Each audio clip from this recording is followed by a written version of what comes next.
welcome to Hancock's VMware Half Hour. And welcome back to another Hancock's VMware Half Hour. Okay, well, something completely different in this episode of Hancock's VMware Half Hour. We might have to split this across two parts just to segment it into 30-minute slots and no further. We'll see how we go.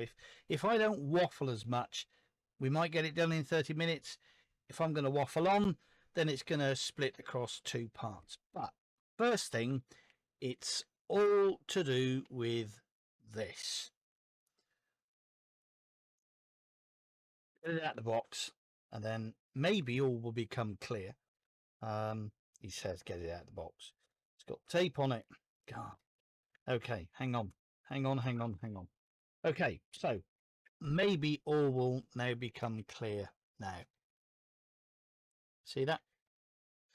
Okay, so for me, this is a very long time indeed. This, in fact, is an LTO-5 tape. Yes, tape, you say. I know that there are probably some people watching this channel that probably don't remember records. They don't remember compact cassette.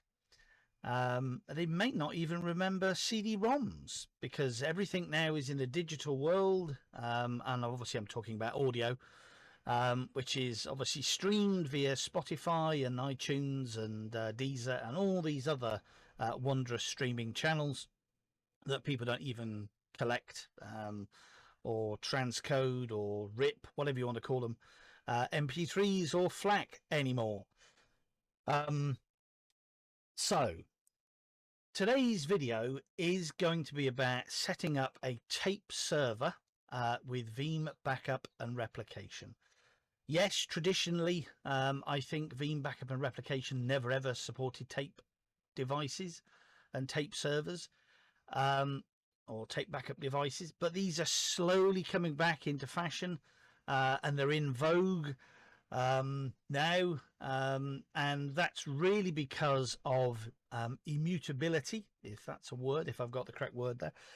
That once the data is obviously written to the tape, or once backups are written to your tape and you store these off site in your bank vault or mountain warehouse or wherever, then in the event, God help you, hopefully not, that your site gets destroyed, or you have a malware outbreak, then you can go and get your tapes, start reinstalling a physical server or a virtual server, get that tape drive connected to it, and start restoring your environment from tape.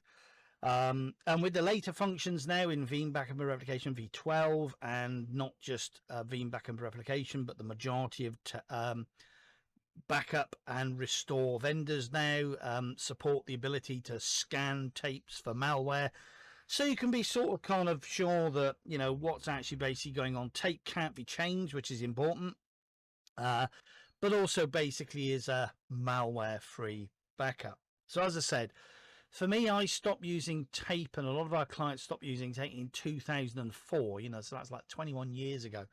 But recently we have a project to look at tape again, and also recovering some data from tape as well.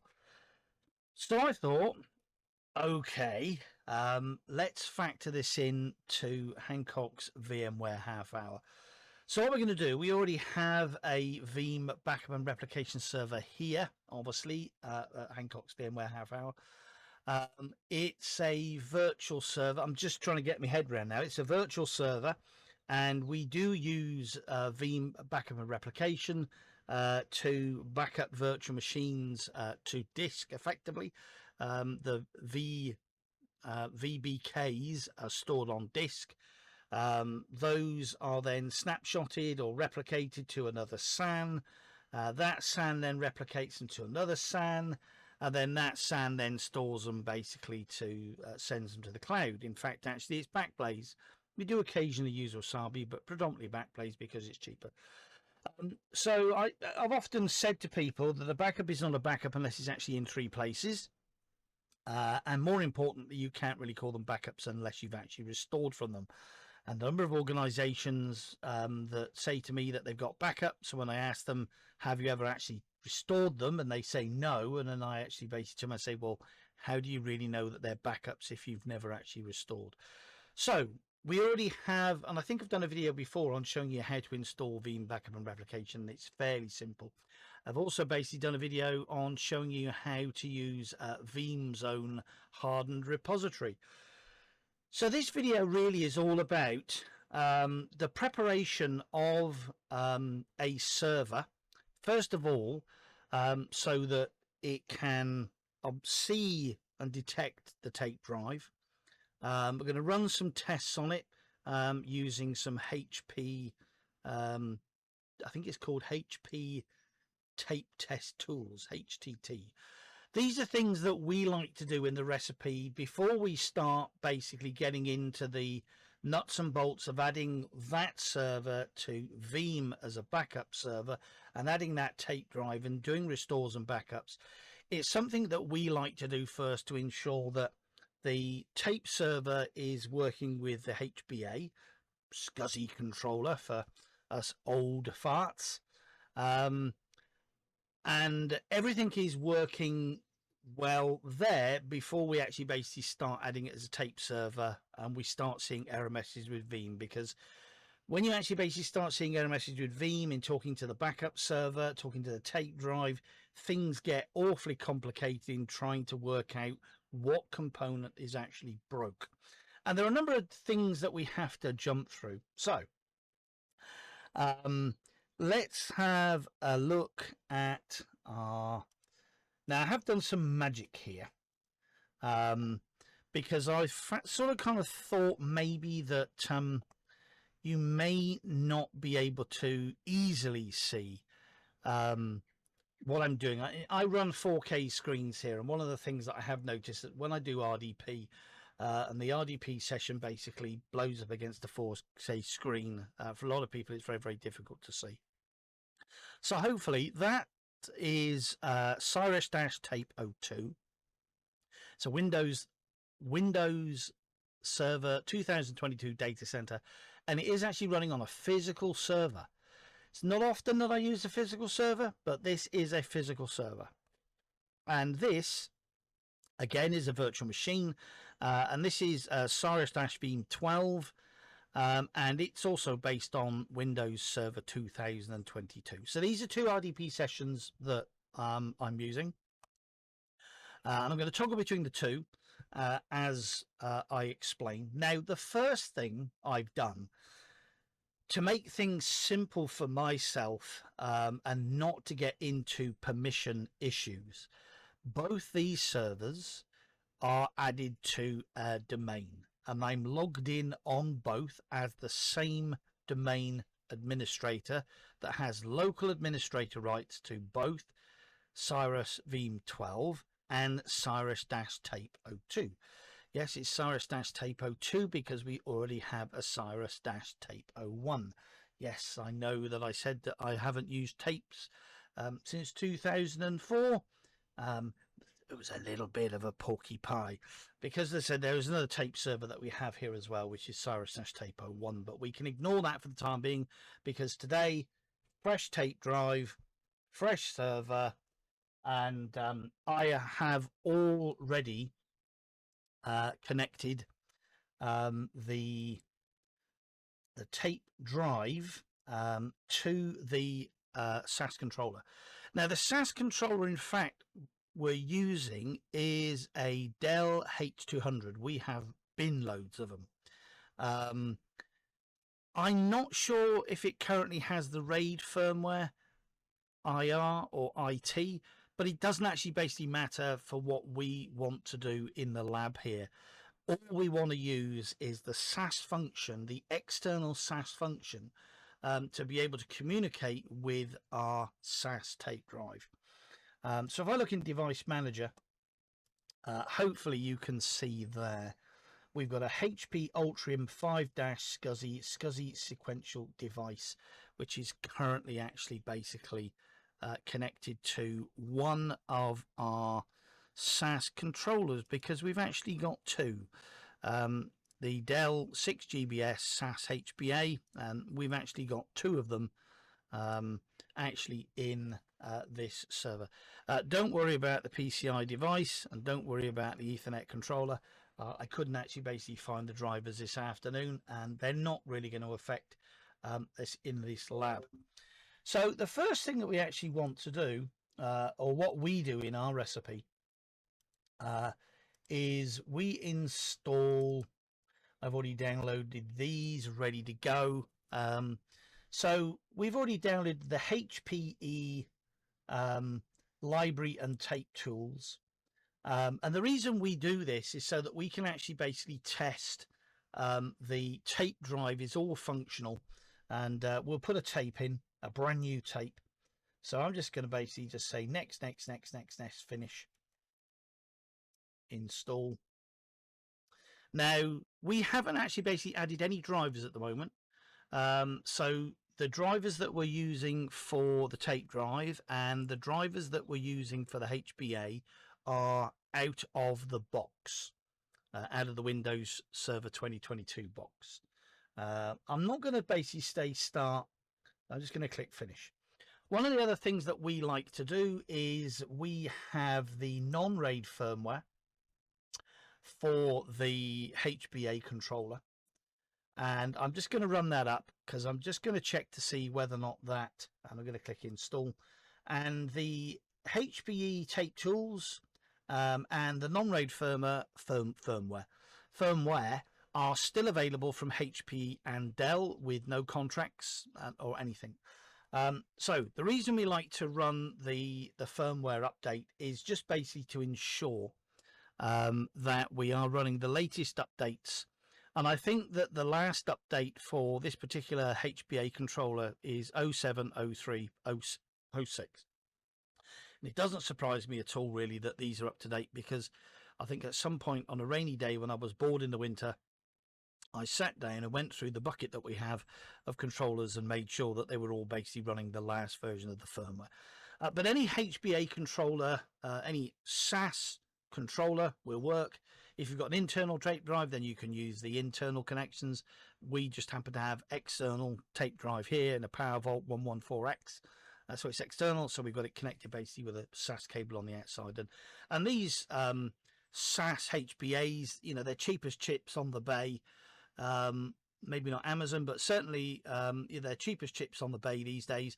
A lot of people are using them for unraid if you flash them with the IT firmware. So I don't want to update because we already running that version, so I'm going to click finish. So with that, I'm going to click big X and I'm going to run the HPE. Okay, so we've got a caution here. Running this application while other software is accessing your storage can cause unpredictable results. Okay, so first time I've actually basically seen this. So scan mode, hardware mode, IO mode, Ethernet or later. Don't think we'll bother about that. I'll just say NT mode followed by continue. So what I'm looking here to see is it can actually basically see our HPE Ultrium 5 SCSI HH LTO. Now, you know, this is fairly old, the LTO-5. I think we're on about LTO-7 or LTO-9 now, I think. So I think the capacity of these is 3 terabytes. Probably that's compressed, 1 point something uncompressed. But it's certainly an awful lot, you know, for a single tape. So what I'm going to do now, I'm just going to put this on pause, because what I'm going to do, I'm going to take this tape over to the library, and I'm just going to bob it in. So just one moment. I'm not going to say anything. Okay, so the tape is plugged in or installed in the tape machine. So I'm just going to click test. And I'm going to run It's quite long, this test. It runs for about 15 or 18 minutes. So maybe we'll capture it and I will speed it up in post for those that are interested. So I'm actually going to use the LTO drive assessment test. So this is actually going to run for 15 to 20 minutes. It's going to test the tape out. It's actually going to test the drive out. And it's going to come back, quite importantly, and either turn around and say pass or fail. If it's a fail, basically throw the tape drive away and get another one. Tape drives are notoriously fussy. And this is why we actually really like to run the drive assessment test, to actually basically find out, first of all, if we've got a working tape drive. The last thing that you actually basically want is a flaky tape drive when you're basically running backups and restores with Veeam Backup and Replication, because there are so many working components, and normally the one that's physical with all the gears and cogs and rubber bands and God knows what else in it is the thing that's going to fail first. So I'm just going to basically click start test, and it's probably basically going to pop up and turn around and tell me, do I want to, yeah, this will overwrite all the data on the tape. Would you like to conduct this test? Yes. Now, of course, that tape is not the one that's actually got the data on it. I made absolutely certain, he says. No, I am correct in my thinking that that is the one that is a test tape. So this will overwrite all the data. Do you want to continue? I'm going to say yes. And it's already telling me there, time remaining 18 minutes and 11 seconds. And that's obviously basically going to start and run the test. And we'll find out in 18 minutes and 1 second time whether or not that, first of all, we've got a good tape, and whether or not that we've got a good working tape drive. Now, these tape drives, these modern tape drives, are actually very intelligent. I don't know how much memory or RAM or whatever they've actually basically got on board, but there's an awful lot of diagnostic stuff that's actually basically recorded in the tape drive itself for you to actually basically look at later on. You know, even actually basically can mark tapes as bad and record those serial numbers in them as well. So they're a lot more intelligent than I used to have. I don't even know what I've done with it. Oh, hang on.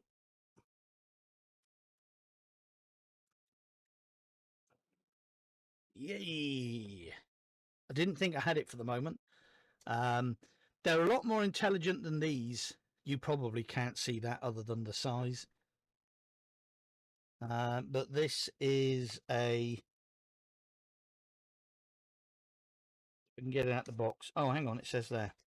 Yeah, so this is a 3M DC2120 mini data cartridge tape by 3M, 120 megabytes. That's from I think about 1990. Actually, I'm looking at the dates here actually written on it. 1992.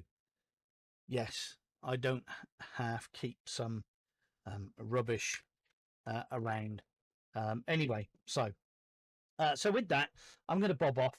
We'll speed this bit up in post, but I certainly think it's important that, you know, Dell will have similar tools. Although, you know, I think a lot of the tape units today are manufactured by maybe a single manufacturer, Quantum, Tamberg, maybe. But anyway, vendors will have their own sort of kind of tape test tools, and this is just one set of library and tape tools, which is by HPE, that can certainly help you out setting up your tape library, setting up your tape units for Veeam Backup Replication. So this is the recipe that we use before we actually basically start adding it to Veeam, where things can get a little bit more complicated if backups don't work, etc. Anyway, so I will bob off and I will come back shortly.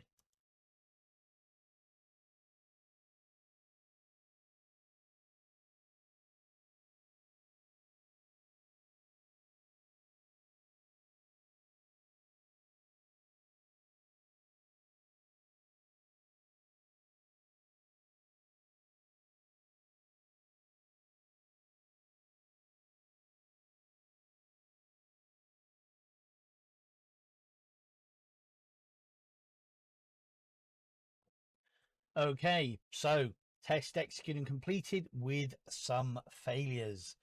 See the test utility results tab for more details on the test results. So let's just click OK. And the analysis of the results says that it's failed. So this could just be a one-off. There was an unexpected error code on received diagnostic command. Problem has been reported. Drive is no longer able for use. Please contact HPE for further assistance. Now, okay.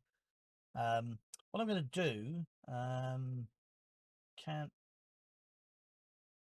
going to big X out of the test tools, because there was one thing really that I actually basically forgot, and that was the driver. Now, as I said to you before, the driver that we're currently using is the out-of-the-box driver for Windows Server 2022. So what I want to do is I actually want to install the HPE Store Ever tape drivers for Microsoft Windows. So if we currently actually basically have a little look at the device, it's currently basically HPE Ultrium 5-SCSI sequential device. So I'm going to install this new driver. And I'm just going to basically say install. Finished installing applicable drivers. So that's actually basically telling us that it's install 1.94. Now I'm wondering whether or not that we will see a change. Yeah, okay. So already we can actually basically see that the under other devices it's disappeared. And if we now look at tape drives, we've got a Hewlett Packard Enterprise LTO Ultrium 5 drive. Now, I don't know whether or not the drivers makes a difference, but this is the recipe that we follow. So what I'm going to do, I'm going to run the test again. So I'm going to select that. I'm going to say continue.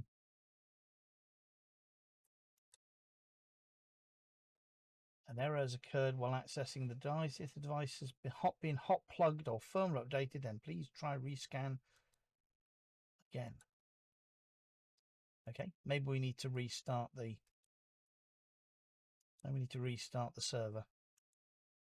Let me just try this again. Hardware scan mode, continue.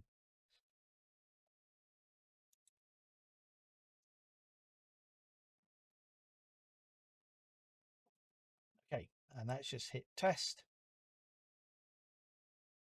And we're going to basically do exactly the same test again. Yep, this will overwrite. Okay, so that's another 18 minutes that will also basically speed up in post. So this is going to be a two-part video. So we'll do part one, which is preparing Cyrus-Tape-02, our tape server. And then once we've basically actually done all the tweaks and we've got the okay to go and we've got no further error messages, then we will basically jump on to our Cyrus Backup and Replication 12 server to actually then add it as a tape server. So with that, I will be back shortly.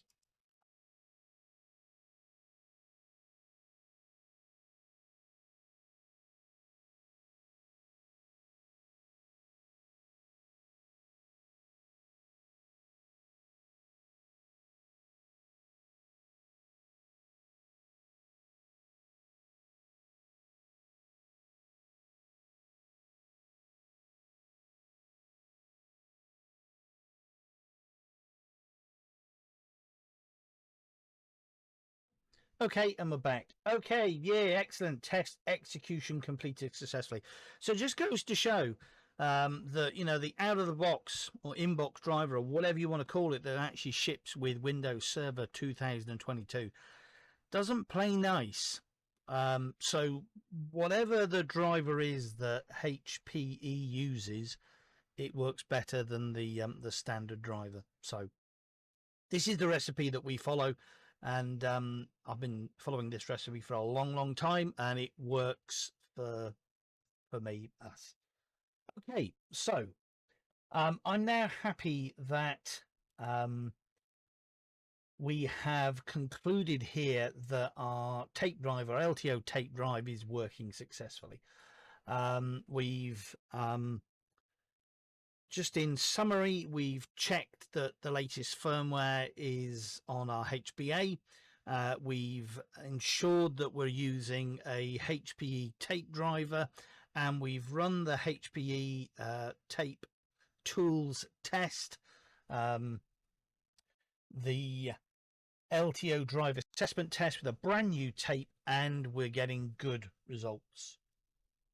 So there's just one thing finally that I want to do before we end this video, and then in part 2 we'll actually start looking at how we actually add this as a tape server. And one of the things that I want to do is I've found that if we just go back to settings and network and internet, one of the things I actually want to do is I actually want to turn on network sharing, because I know from experience that Veeam Backup and Replication, when it adds the tape driver functions, it wants to be able to write to the administrator share admin dollar of the machine, which is one of the reasons why we've actually basically also added this particular machine to the domain, so that we're using the same permissions throughout. So if I actually basically go to Network and Sharing Center and I click Change, I want to turn on Network Discovery, turn on File and Print Sharing for guest and private, and I think domain as well. Turn on, save changes. Now, one of the things that we'll do, and I'm going to go over to our other server a moment, and I'm just going to check.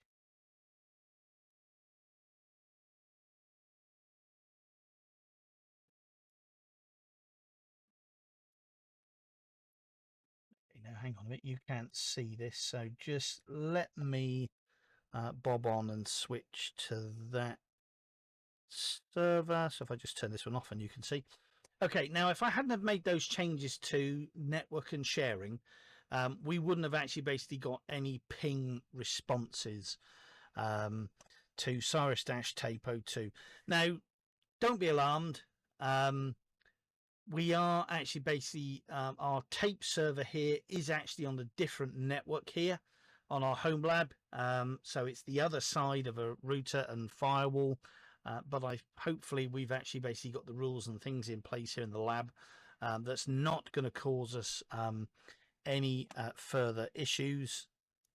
And one of the other things I just wanted to check that I could do was basically just doing a / 192.168.182-120, which is the IP address of that server.